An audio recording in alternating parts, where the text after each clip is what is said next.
আজি আমি বহুত দিনৰ পাছত শিৱ মন্দিৰলৈ বুলি আহিলোঁ এপাক। যদিও আমাৰ শিৱ মন্দিৰভাগ একেবাৰে ঘৰৰ কাষতে আছে, তথাপিতো আহিমকে সময় অসুবিধা হয়। সময় মানে সৰু ল'ৰা ছোৱালী লৈ মেলি ওলাই আহিবলৈ ঘপককৈ বহুত অসুবিধাই হয়।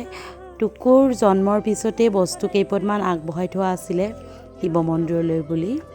তাকে আজি বোলো তাকে আমি মন্দিৰত দি থৈ আহোঁ।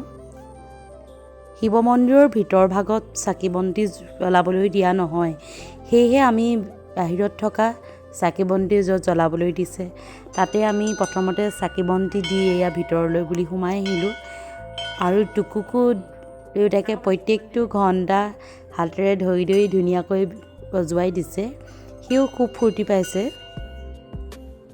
সৰু ল'ৰা ছোৱালী যে ওলাই আহিলে সঁচাকৈ বহুত মনবিলাক মুকলি হয় সিহঁতৰ।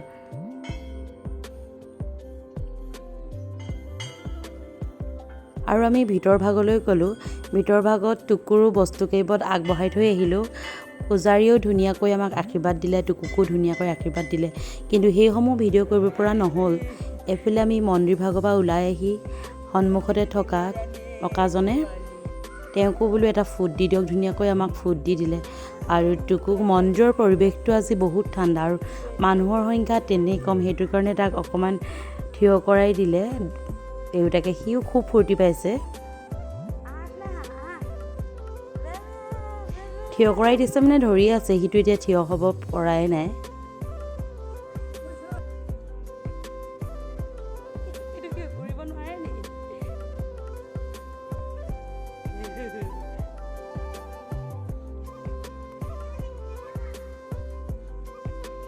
আৰু এইফালে চাওকচোন, শিৱ মন্দিৰৰ সন্মুখ ভাগতে ইমানগাল পাৰ চৰি আছে। তাত পাৰসমূহক খাবৰ কাৰণে চাউল আৰু সেই ছাইডত থকা গামলাকেইটাত পানী ঢালি থৈছে।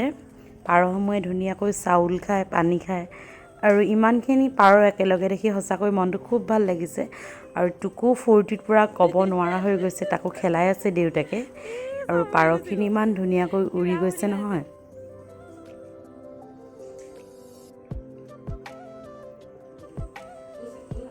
আৰু মন্দিৰৰ চাৰিওফালটো চাওকচোন ইমান চাফা হৈ আছে। আৰু আমি মন্দিৰৰ পৰা ওলাই মেলি আহিলোঁ। আমি আৰু এই সন্মুখৰ চিৰিভাগ চৰ্চটোত মেৰামতি কৰি থকা হৈছে। তাত সম্ভৱ টাইলছখিনি ফাটি গৈছিলে কিজান।